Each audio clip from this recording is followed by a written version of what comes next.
You will no doubt be surprised to see monks brewing beer and making cheese. And yet, this is not at all in contradiction with their code of behavior. This dates back to 1098, when St. Bernard imposed a return to the strict rules of observance of St. Benedict and founded the Abbey of Citeaux, hence the name Cistercian.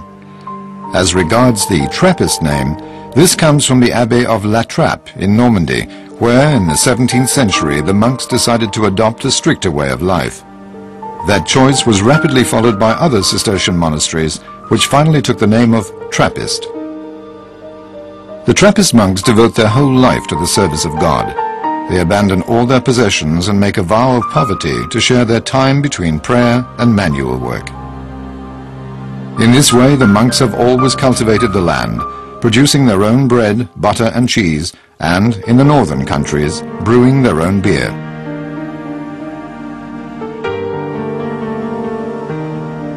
The monasteries are also places of study and knowledge, so a veritable art of brewing and cheese-making developed there over the years. This tradition was of course continued at the Abbey of Chimay. It was during the summer of 1850 that a small group of monks settled on the wild plateau of Scourmont near Chimay.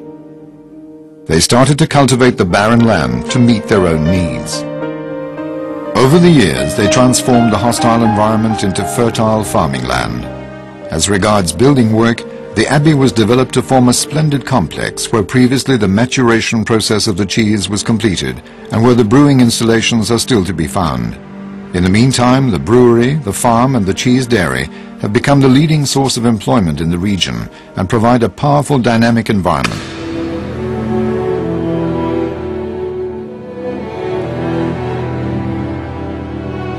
Today, the monks live in the abbey as they have always done.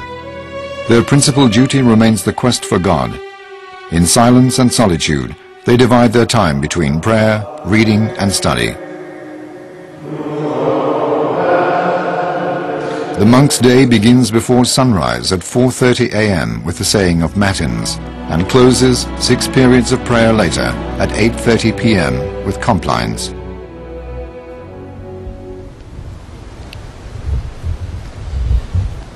Dans le monde, il n'y a que 6 abbayes trappistes, 5 en Belgique et 1 en Hollande, qui peuvent se targuer de faire de la bière vraiment trappiste.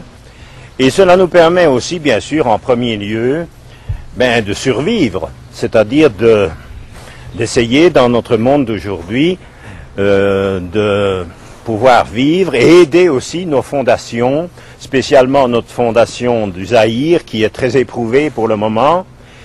Aussi une petite nouvelle fondation qui est déjà pas mal lancée aux Indes et aussi une ancienne fondation au Pays de Galles qui a justement très dur à vivre elle-même parce qu'elle est dans un petit coin très pauvre.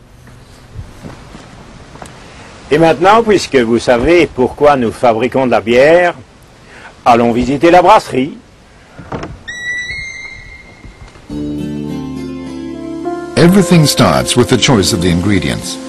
The basic ingredient is malt. This consists of germinated barley, which is then ground, and wheat starch. This mass is mixed in a mash tun with water drawn from a well dug down to 45 meters beneath the abbey. Step by step, the liquid mass is brought up to different temperatures so that the starch of the grain is converted into fermentable sugars. The husks of the grain and the non-soluble residues are filtered out and form the spent grains, which are used to feed the livestock. Nous sommes bien contents parce que ça reste un aliment intéressant pour les fermiers des environs qui viennent la chercher. Et les vaches l'aiment beaucoup, à tel point que parfois elles sont même un petit peu gaies parce que la drèche fermente assez vite. Et alors à ce moment-là, eh bien, elles sont en train de meugler et nous savons bien que c'est tout ce qui est pour la bière de Scourmont est toujours très bon et très apprécié.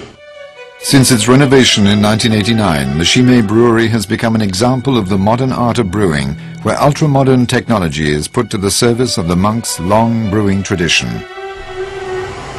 Voilà, nous nous trouvons devant la chaudière d'ébullition, où le mou a été donc introduit, et en mettant toute la vapeur, nous sommes maintenant à presque 100 degrés.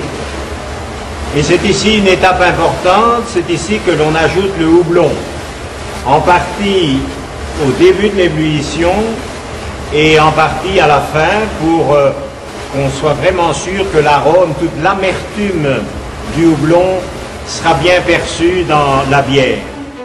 Once the brewing phase is over, the wort, after the first clarification, is sent to the fermentation vats. Voilà, nous nous trouvons ici dans la salle de fermentation où se trouvent les 6 grandes cuves qui ont une contenance de à peu près 500 hectolitres, c'est-à-dire qu'on peut mettre 2 brassins dedans.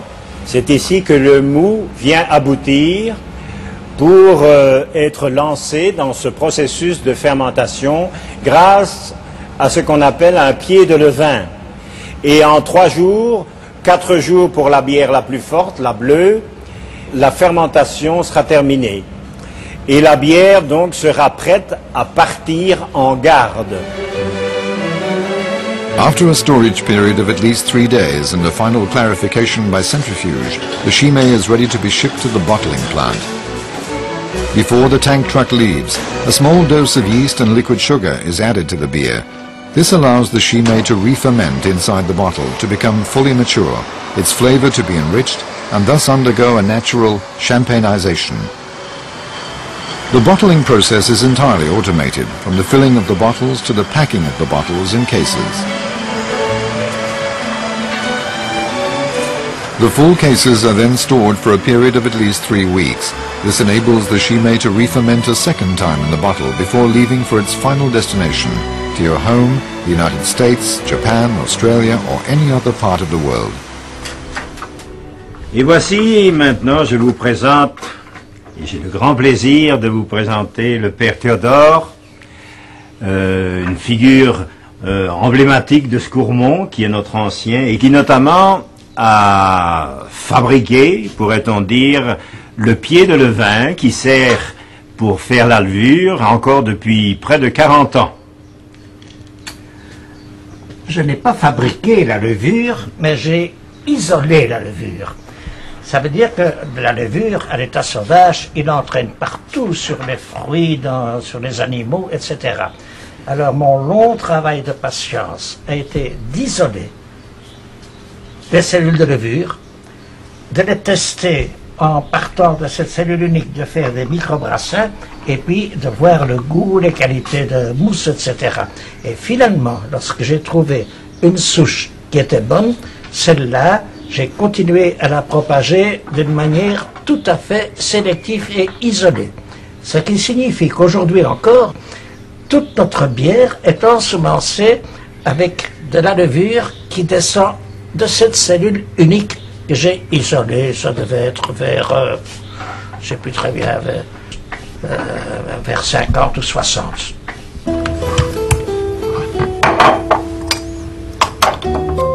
Here the brewer remains in contact with each of his brews. The qualities of each brew are tested with indispensable rigor. Finally, it's time for the last and most enjoyable test, the one using the eye, the nose and the mouth. In this way, the Reverend Trappist Fathers can personally guarantee the quality of the Chimay, which can then be savored in the 4 corners of the world.